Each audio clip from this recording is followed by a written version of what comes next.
This is Unfiltered with Ricky Bo and Bill Colarulo on 97.5 The Fanatic and the Fanatic app.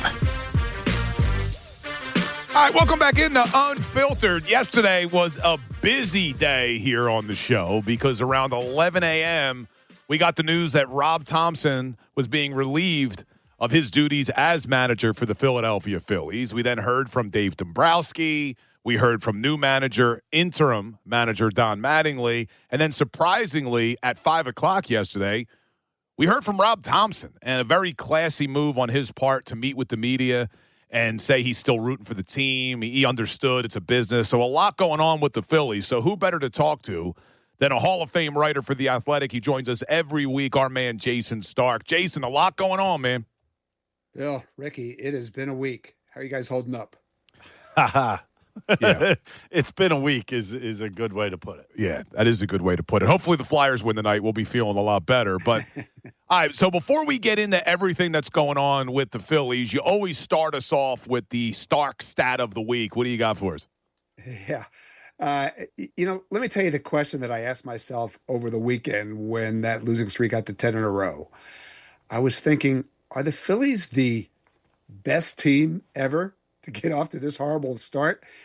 And the scary thing is, I think I proved with my research that they are.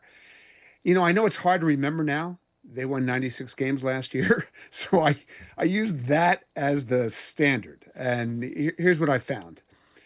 How many teams have won 96 games one year and then had a 10-game losing streak in April the next year? There's only one, and you've been watching it. It's the 2026 Phillies. Ouch. So then I Shocking. kept going, and I thought, how many teams have won 96 one year and then fallen 10 games out of first by sometime the next April? And I actually did find two others, but like if you add it all together, how many 96 win teams have ever done all of that, fall 10 games back that fast, and had a double-digit losing streak at any point the next year? One more time, it's only one. Oh. It's the 2026 Phillies. So how about that for a claim to fame, boys? All right. Yeah, it's not a very good claim to fame. It's not something you want labeled on your resume, that's for sure. Well, the Phillies tried to change that. They get rid of Rob Thomson. What are your thoughts, first and foremost, basically when it was done and if it was a necessity? The second I heard the other day that Alex Cora had gotten fired, I thought to myself, this is going to set some forces in motion. I know how close Dave and Alex are. I can tell you a lot about it if you're interested in that. But that really got things moving because my understanding from quite a few people is that before it even got announced, Dave and Alex talked quite a bit Saturday night, Sunday, through the day Sunday, and then into the day Monday until Alex, he just decided he wasn't going to manage. He said this year, certainly not right now. His family was pretty adamant they didn't want him to do that. He's got 7 million reasons not to do it. He's getting paid to not manage. And so I think once they reached the end of that process, Dave had pretty much decided it was time to try something different. And if it wasn't going to be Alex, it was going to be Donnie. And look, Dave has done this before, and I feel like his philosophy on this is, I don't know if this is going to work, but sitting back and watching it, just hoping that it takes care of itself, I'm pretty sure that's not going to work. So rather than do nothing, he did this. I think we all feel for Rob Thomson.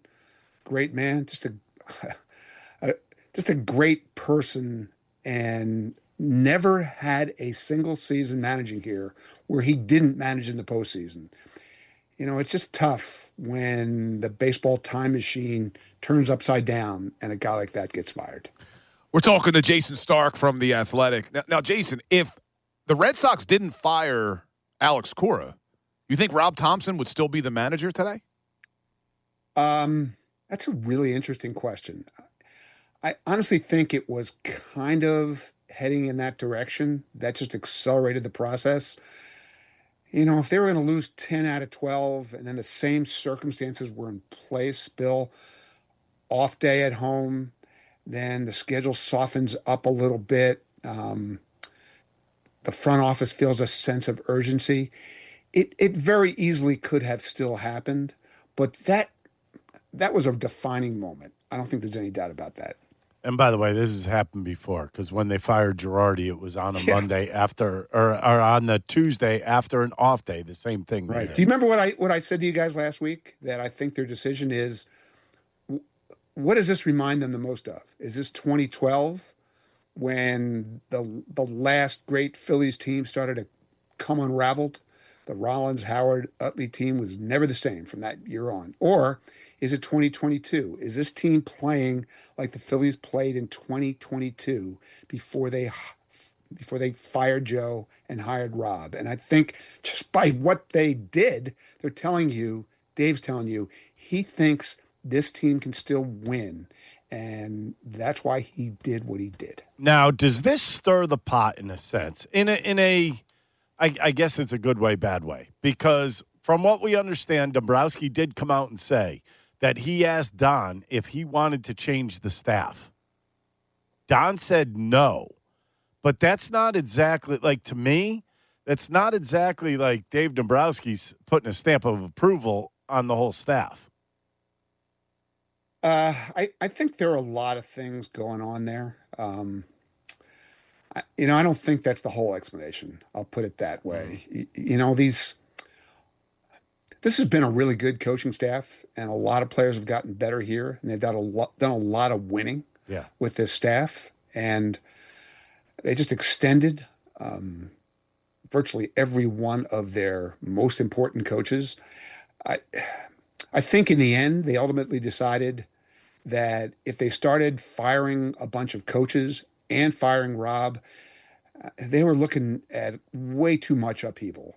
Nobody wants to be the Red Sox right now. That was an embarrassing way to go about change last weekend, fire the manager and 6 coaches. The Phillies weren't going to do that. Yeah, that was pretty wild. But a lot of people wanted to see Kevin Long fired, and he's still here. But, yeah, Dombrowski says, hey, it was Don Mattingly's decision. Now, let's talk about Don Mattingly a little bit, because you wrote another article saying, hey, things look pretty bleak, 10 games under 500, but Mattingly's been here before, and he's done quite well. What can you tell us about that? Yeah, this is amazing. Maybe you were carrying this part of Donnie's session with us yesterday, but I asked him, nobody knows more than you how long a baseball season is. So is there a season in your past that you can draw on where your team had a rough start? And he said, go look up what happened in L.A., where we had a couple seasons. I'm pretty sure we were 10 games out and won by 10 games. So I went and looked. And 2 years in a row, when he was the manager of the Dodgers, they looked up in June. This is 2013 and 2014. And one year they were 9.5 games out, but also way under 500. And the other year, they were 10 games out with a slightly better record. Both years, they got rolling and they finished first. So today looked into this a little bit, and this is pretty amazing. How many teams do you think have ever been 9.5 games out or more 2 years in a row and came back to finish first? The only manager who has ever done that in the history of this sport is Don Mattingly. Now, it's obviously a big leap to say, well, that's what's going to happen here. But it's really interesting that the manager that they brought in has been there and done that, isn't it? That is pretty interesting. And, I guess it's a good spot. Now, I'm going to say something. I just want to get your take on this. Don Mattingly gets put into the managerial role. The first video we see of him yesterday was him with a glove out there working with Bryce Harper at first base. Is he going to reinstill fundamentals into this team? As you know, Ricky, He was a great defensive Yep. player, and that kind of thing is important to him. He wasn't specific yesterday about what he wants to do, but when you're out there, Don Mattingly is on the field every day with his first base mitt. He takes a lot of ground balls. He has a lot of conversations, and he's had a lot of conversations with Bryce. It was interesting that happened yesterday. Bryce also took batting practice on the field yesterday and had a big night. That was noteworthy. There's a lot of stuff going on out there. And just knowing Don Mattingly the way I do, I think some things are going to change. It's way too convenient for people to say, he's just like Rob. I don't think he is. He's got a certain presence about him because he's Don freaking Mattingly, and the whole world knows how good a player he was. You'll never hear him talk about it, but everybody knows it. Players know it. And he's got a presence and a connection because of that I think are going to make an impact here. Now, when Don Mattingly spoke with the media in the summer, when he was named bench coach, not in the summer, I guess going back a couple months ago, he said he didn't have the energy to manage again. Now, did you think that was him just being polite because he didn't want people to think he was gunning for Rob Thompson's job, or did he mean it when he said it? I think he didn't want Rob thinking he was gunning for Rob Thompson's job.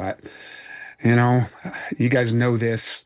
Sometimes public figures answer questions, and they're saying things because they know they need to say those things. And just the way Don Mattingly was just the bench coach in Toronto, and he didn't want John Schneider to think he wanted that job. He's known Rob Thompson forever, and he definitely did not want Rob to feel threatened by him. And I think that's the complete reason that he said what he said. It's just a tough look now because people are going to run that back. That quote, he's going to hear it a lot, especially if things don't go well. He has already heard it, though. Didn't they bring it up yesterday? Yeah, they asked him yesterday. Yeah, they asked him yesterday. That to me was very interesting. Now, how long do you figure it takes for it to almost sink into everybody on that team that, okay, this is the new manager, and it's going to start feeling like, okay, this is his team? I think it's already sunk in. The way they went about playing baseball last night was different than almost anything we've seen this year.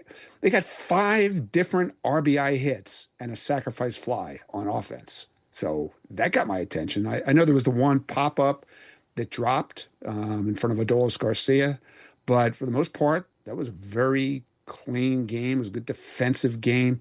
Obviously, a well-pitched game. There's a lot of stuff that went on last night that showed me these guys had gotten the memo. And it's not like I talked to everybody in the clubhouse, but Trey Turner and Kyle Schwarber are pretty central figures in that core group, and they get it. Believe me, they get it. They understand what happened here. They understood what Rob Thompson represented to this franchise, to this run of success. It's all happened with him as the manager, and they got that guy fired. It was intended to be a wake-up call, and I feel like it was. I mean, we're not going to really know for 5 months, but it felt like it last night. Jayson, great stuff as always, my friend. We appreciate you making the time for us. We'll touch base again next week.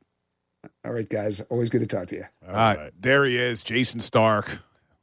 Great writer for The Athletic when it comes to Major League Baseball. He knows his stuff. I always love that he does such detailed research. How wild is that, Ricky?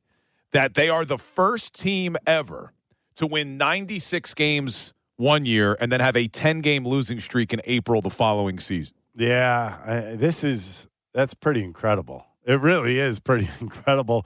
Not exactly what you wanted to hear, but it is what it is. I mean, there is some odd good news in this, is that you got a ton of season left. You literally have 5 months left. The other good news is that Mattingly's had this problem before, and he's gotten his teams out of it. So, I mean, having that type of structure and that type of wherewithal to know that it's not panic time, he may be the right guy in the right place.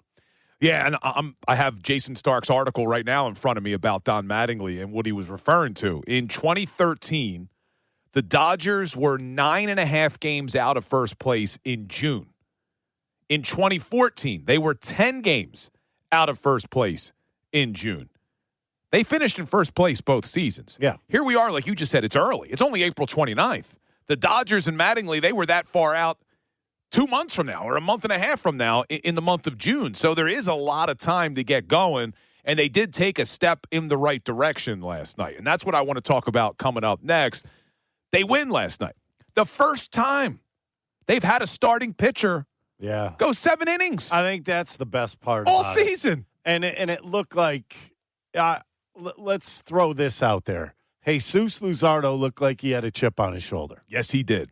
Well, he's been getting his ass handed to him every time. It's about time. And you also saw, look, it's a bad Giants team, but you also saw the bats show up too, right? The bats showed up last night. The bats did show up. Yes, you're right. I mean, I didn't love the base running bit of early. Everything. Let's hope it wasn't. There's good news here. You're playing a really bad San Francisco team that you should be able to take care of. You should, at the very least, win the series that's in front of you right now. So hopefully they win this series, move on, and then you got some other series that you're playing a bunch of under 500 teams. So this could be the time where they make a little bit of a run. I don't know what the Braves are going to do at this time, so you might not make up a ton of games in that theory, but at least you could believe that you could play better baseball right now. All right, so here's what I want to do coming up. You asked Jayson Stark if he felt that Don Mattingly was going to implement more fundamental drills. Yep. And you said it yesterday that you were hoping that's what he was going to do. True. Mattingly just met with the media in the dugout, and he was asked about fundamentals. I think you're going to love his response, Ricky Bo.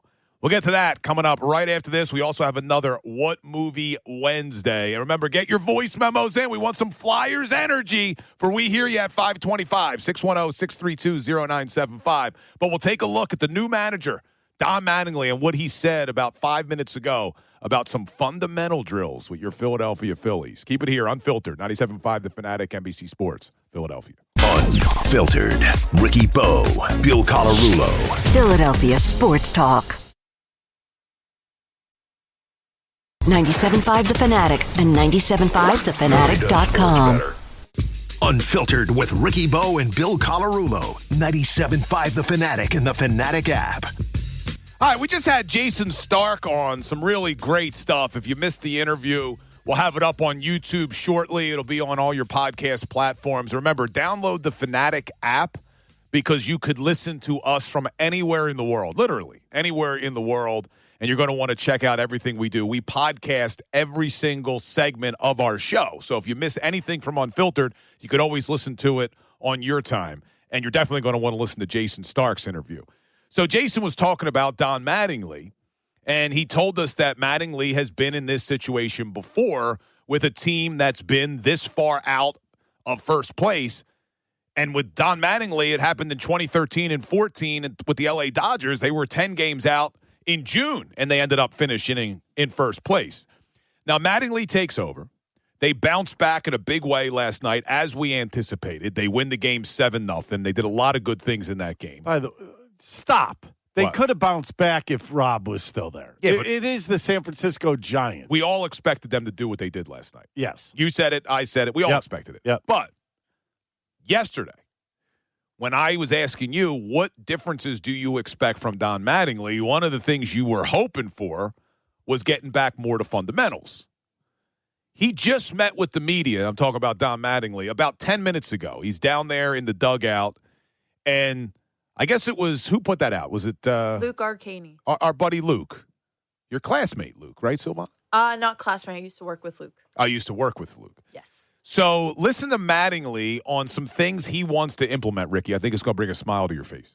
Bunting is really just going to be part of the process. We've already bunted. This is the second time I think we've bunted this year. It's like making that a regular thing. I mean, that's not me. I think our thoughts of our whole staff is to, do that regularly, be semi-regularly with PFPs. It's something that then over the course of the year, then you did it 6-7 times. It's not something you try to all of a sudden start doing. So what are you thinking, Ricky? Is that bringing a smile to your face? It makes me feel a lot better because he's noticing what I'm noticing. That's what made me feel better about it. I think these guys should be practicing it all the time. The pitcher's fundamental practice. We used to do them all the time. Every homestand we were doing them. Every home. You go away on a 3-game road trip, you come home, guess what you're doing? PFPs. Yes. It's part of your job to practice your skill.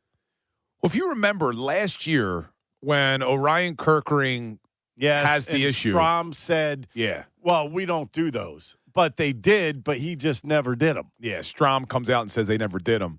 But I guess Thomson. But now that kind of gets you upset with Thomson, though. If you're trying to get guys to do PFP, which is pitcher fielding practice, why isn't Strom taking part? Well, everybody's so worried about numbers and about what's going on with their WAR and everything else because of the propeller heads or the analytics people, whatever you want to call them, that they forget about. You know what? Baseball is a fundamental sport. Think about this for a second. When you played baseball, right? Yeah. Well, even in Little League, did somebody come up to you and say, hey, the numbers tell me that you're going to get a pitch on the outside part of the plate, so be prepared for that to swing as hard as you can? No. Bat to ball. You know what? Sometimes going back to the basics is the best thing in the world. Just getting back to basics. I think being too smart for the game takes away from the game. Well, last night, I know you're saying they could have done this even with Rob Thomson, but in Mattingly's first game as manager, you saw a lot of good things. Like we talked yesterday that Harper's kind of been doing his job this year. You don't blame Harper for what's going on, but Trey Turner needed to pick things up from the leadoff spot. He goes 4 or 5 last night. I mean, 4 for 5, I'll take that every single game from Trey Turner, man. That's what he should. I'm not saying he should be going 4 for 5. You don't have to hit the ball out of the ballpark. And I think his swing was conducive to I'm swinging as hard as I can. He was one of the guys that I was just talking about. Yeah, so he goes 4 for 5. Schwarber doesn't get a hit, but he gets on base twice with 2 walks. Yep. Harper keeps things going 2 for 4. Our man Adolis Garcia with a big hit, 2 RBIs. Brandon Marsh kept things going 1 for 3. Stott struggled again. But Alec Boehm last night, 2 for 4. He's a guy. I don't believe he's going to be able to turn things around, but if he does. He had a double. Do we have something? He had a double. Hit the horn. Do something. Get excited. How about that? Love it. I mean, the guy doesn't get many extra base hits. You gotta do some backflips once in a while. 2 for 4, and now Alec Boehm's average skyrockets. He gets my golf trophy to 157 on the season. 157. But really, I think the best part about last night was watching Jesus Luzardo come out and throw 7 strong. I couldn't believe, and we've talked about it before, but I couldn't believe when Tom McCarthy says on the broadcast, first time a starting pitcher all year goes 7. It's wild. Well, let's throw this in comparison. Before last night, the Phillies going this many games without a pitcher going 7 innings. Do you know the year? I gave it to you the other day. See if you have a memory. Oh, you did give it to me. Since I don't remember. 1901.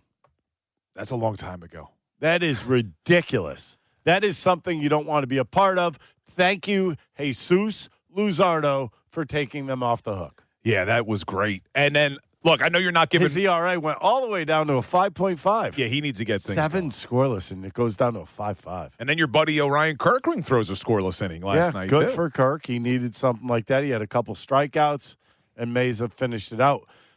It's all about going in there believing in yourself. And, if you could do that, you're in good shape. You think about the 2 relievers that came in.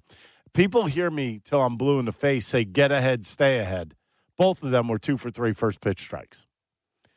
And look, Luzardo was 18 for 23. Yeah, he was throwing first pitch strikes, which was great. But you and I talked about it yesterday. Not only with the change from Thomson to Mattingly, this is a favorable part of your schedule. You got 5 series now coming up for the Phillies against teams that you should beat. We could be looking back on this now when these 5 series come and go and saying, all right, this team's right back in it. Like that is a realistic possibility. Yeah, they could be. I mean, it really depends on what the Braves do in this 15 games up to that. if the Braves go 10-5, I don't think you're going to make up a ton of ground. I'm not giving up on the NL East, but I'm just focused on the wild card now. Just getting. I refuse. Get back into the wild card. I refuse to look at the standings as in playoff standings until when? August. You wait till August. Till the beginning of August after the trade deadline. Yeah. All right. Some people say Memorial Day. Some say 4th of July. No, you could look at your schedule and grade your team at Memorial Day. All right. So you're not looking at the standings until August. I'll look at the standings, but I won't look at them according to like playoffs, because I could guarantee you that there will be 10 teams in the hunt for a wild card spot in September. Yeah. So what's the use? You're right. It's kind of a waste of energy. But right now we're doing it because they're so far back. There's 6 games out of a wild card spot, and there's still how many games from the Braves? 10.5 behind the Braves. 10.5. But last night, Don Mattingly can't ask for a better start. He's 1-0. They win 7-0. They did a lot of good things in that game. After the game, Mattingly meets with the media for the first time following a victory. Mm-hmm. And they asked him, what was your message to the team after this big win? Listen to Mattingly. Did you say anything to the team after the game? Congratulations. Not really. No, not really. I love it. I think that's fantastic. I love it. It's business as usual. But he's a no crap type guy. Yeah. You know, okay, guys, you did your job. I think that's the way he's very businesslike. I think it's like, good, you did your job. We won the game. Good job.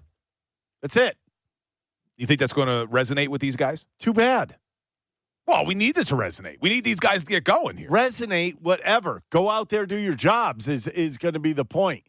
The other point is, I love the fact of the fundamentals. I'm sorry, but the fundamentals mean something in baseball. A lot of people will poo-poo it. I would love to see Don go back to, you know what, you're a shortstop. Play in the shortstop position where it was meant to be. You're a second baseman. Go in that second position.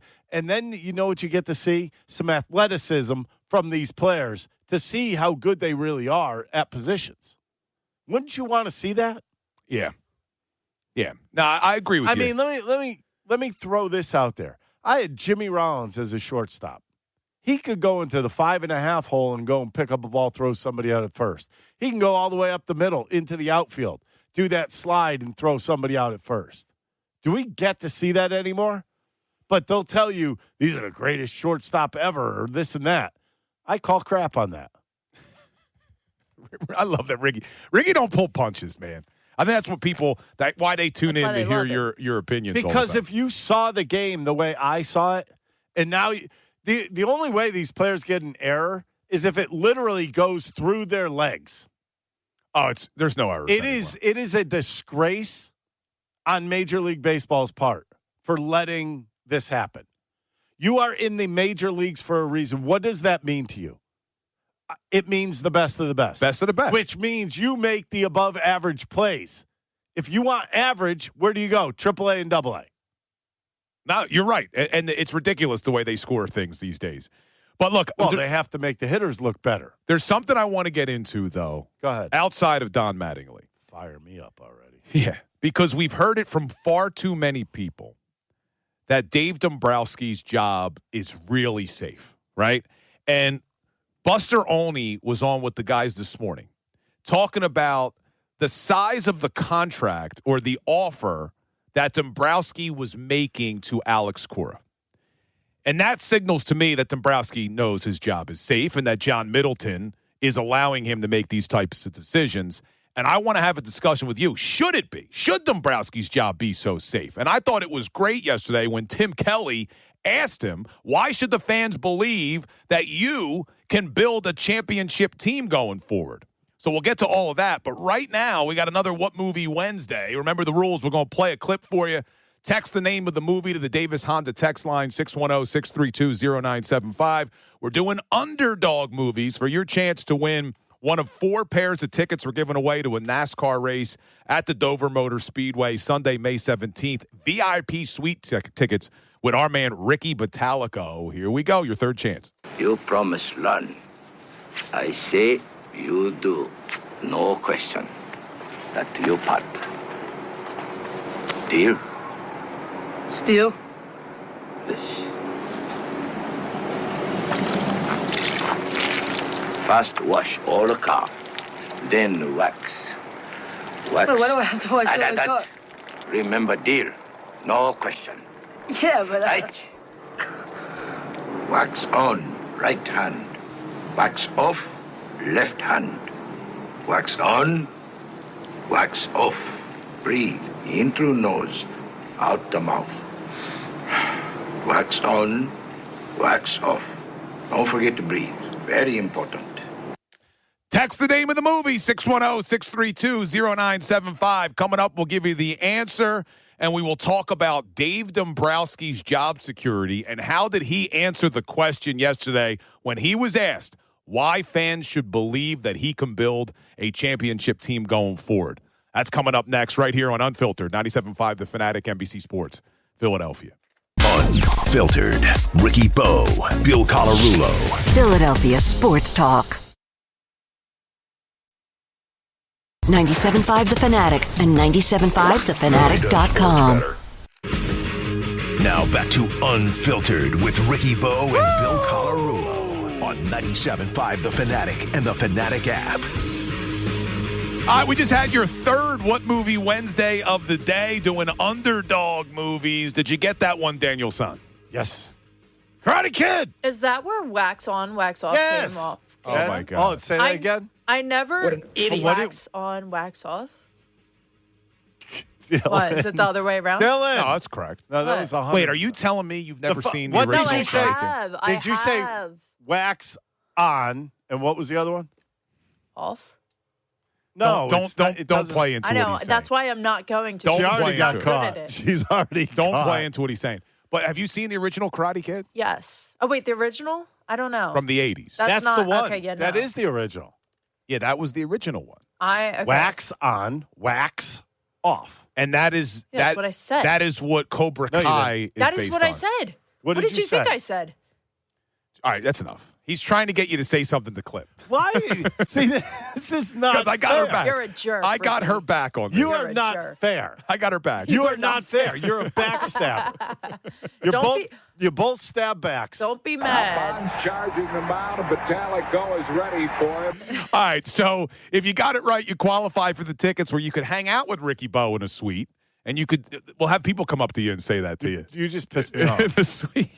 Why? Because you were trying to set up our poor young producer, Yes. Silvana, that poor who's young, battling a sore throat today. Now, where is my board? You got to find it. I get no help. Yeah, you have to find it. I can't. This thing doesn't go anywhere. I Trust usually me. will hit it like the donkey drops for you sometimes, but Yeah, you got it. Donkey. you haven't said it in Just a while. go through the arrows. Yeah, hit the arrows. Just But- don't hit anything accidentally, please. If you didn't get it right, don't worry. In the 5 o'clock hour, we got another cash giveaway and another What Movie Wednesday. But I want to have a conversation about Dave Dombrowski right now. Yeah. Before we switch over to the Flyers, because I'm going to dedicate the last hour of the show getting us fired up for a big Flyers game tonight, Game And then 6. the first half hour after it. Oh, yeah, you guys are hanging out, you and Silvana. Yeah, you don't want to. I got to go pick up the kiddos. Of course. All right, let's talk about Dombrowski. Because everyone is saying that he made the offer to Alex Cora. We heard from Jayson Stark. Buster Olney was on this morning talking about it, and I want to get to all of that. But why would Dave Dombrowski have such safe security with regard to his job? John Middleton, from all accounts, had tears in his eyes yesterday when Rob Thomson was let go, right? I've heard that from a few people who were there. Middleton is sitting there watching Dombrowski waste his money in terms of a lot of the signings. And we don't have to go over them all. We went over them at length over the last few weeks of all the misses, the swings and misses that Dombrowski has done. Mm-hmm. So don't you feel that the rest of this season now, you made the change of manager, that if things don't turn around, that Dombrowski's seat should be warm? It should be on fire, actually? Well, to be completely honest with you, he's the one that came out in the presser and said, well, you know, the cleanup spot has not been a good part of this team. Guess who did that?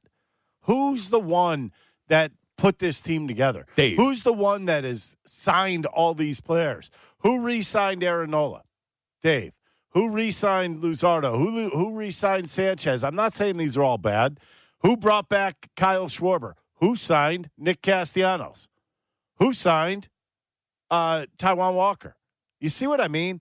You could find a lot of bad with some good sprinkled in. Right? Did you say Romano too? I did not. I didn't even get to those guys. I mean, you could go through There's the list. There's a whole host of those guys. Who has been unable to trade Alec Boehm 3 seasons in a row? Well, I think he could have traded him. So you're saying he could not have traded him. Well, he's still here. He most certainly could have traded him. And he's still here. He never pulled the trigger. Right.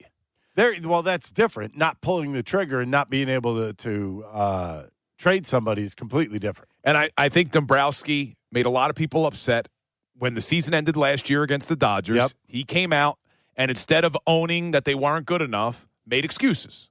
Right? It's a fine line. If the ball's thrown on the one side of the plate, the bad call where JT was apologized to. Before you change, I think that those are horrible examples for him. Horrible. I think you don't come out and say, well, if one thing went a different way, we would have had a really good club. We would have won a lot more games. We probably would have won the World Series. Well, and that's exactly what he did. And then horseshoes and hand grenades. Yesterday, a lot of people wanted to see him take some accountability for where this team was. Mm-hmm.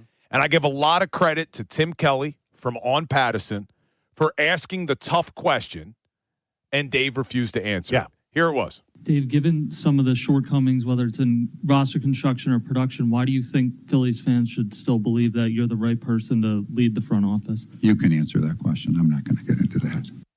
See, like that comes off as smug to me. No, I think it just comes off like I just fired somebody and you're asking me about myself now. Well, I think he should have sold himself a little bit at that point. I don't think he could have in what he had said before that. Could he have? Couldn't the answer been this simple? Instead of providing the smug answer where you answer that, why not say something along the lines, because I'm going to do everything in my power to make sure that the best baseball team's on the field every night because I want a championship just as bad as the fans do. Boom! That would make me happy. You didn't throw anybody under the bus. You didn't say you don't have the right pieces in place, but you told us like what Howie Roseman said. Howie Roseman at the end of the season said what? When confetti is not falling on our heads, it's not good enough, and I need to do a better job. When was the last time you've been interviewed?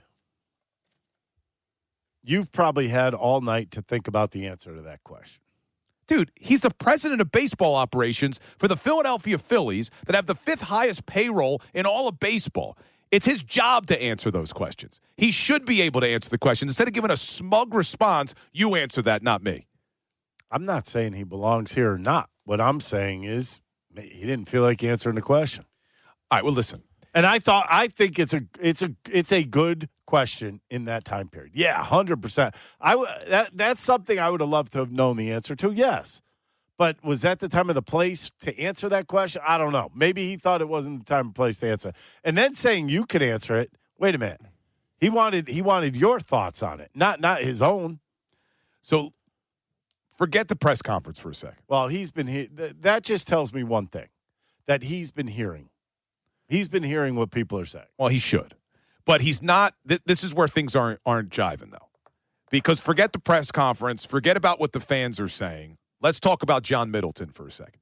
Because if John Middleton truly had Dave Dombrowski on the hot seat, why would you have allowed him to make a quote-unquote massive offer to Alex Cora to be the next manager? Why would you have allowed Dave Dombrowski to pick the next long-term manager? This was Buster Olney on the morning show this morning about that massive offer that was made by Dave Dombrowski to Alex Cora. Listen to this. They made him a massive offer in an extension. It wasn't merely, hey, we're willing to take on your contract. They offered him a lot of money. You start with the fact that he's got a long-standing relationship with Dombrowski, which is unique. There are times some of these managers go into a new job and they don't really know the general manager until they get in place, and they have to work through their relationship and figure out how they're going to work together. And that's not the case with Alex. That's unique. He knows very well the most important player in that clubhouse, Kyle Schwarber.